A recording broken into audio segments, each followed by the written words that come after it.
Hi అండి, hello. ఈరోజు నేను కట్టుకున్న శారీ వచ్చేసి pure light weight raw silk put అనమాట. ప్యూర్ లైట్ వెయిట్ అనమాట. చాలా అంటే చాలా లైట్ వెయిట్, చాలా ఈజీగా క్యారీ చేయొచ్చు. దానికి జెరీ బార్డర్ అనేది కూడా చాలా నీట్గా ఇచ్చాడు. సో దానికి బ్లౌజ్ అనేది నేను ఇలా థిక్ నేవీ బ్లూ తీసుకుని వర్క్ అనేది కొంచెం ఇలా గ్రాండ్గా చేసాను. గ్రాండ్గా అంటే గ్రాండ్గా కాదు, కొంచెం మిడిల్లో చేశాను. సో మనకి రన్నింగ్ శారీస్ అనేది రెగ్యులర్గా రెడీమేడ్ అనేది కామన్గా వస్తుంటాయి అవి. సో అలా కాకుండా రన్నింగ్ ఫ్యాబ్రిక్లో కూడా మనం శారీ అనేది చేసుకోవచ్చు, రెడీ చేసుకోవచ్చు.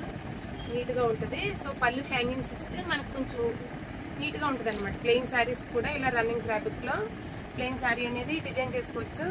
మనకి ప్లెయిన్ అనేసరికి డిజైనర్ బ్లౌజ్ కానీ మగ్గం వర్క్ బ్లౌజ్ కానీ ఏది వేసుకున్నా సరే మనకి కాంట్రాస్ట్ లుక్ పెట్టుకునే దాన్ని బట్టి మనకి లుక్ అనేది అవుట్ఫిట్ అనేది కరెక్ట్గా వస్తుంది. సో ఇలా కూడా మీరు డిజైన్ చేసుకోవచ్చండి. సో ఇలా ఈ శారీకి నేను డిజైన్ చేసిన ఈ కలర్ కాంబినేషన్ ఎలా ఉంది అనేది చిన్న కామెంట్ చేయండి. Thank you.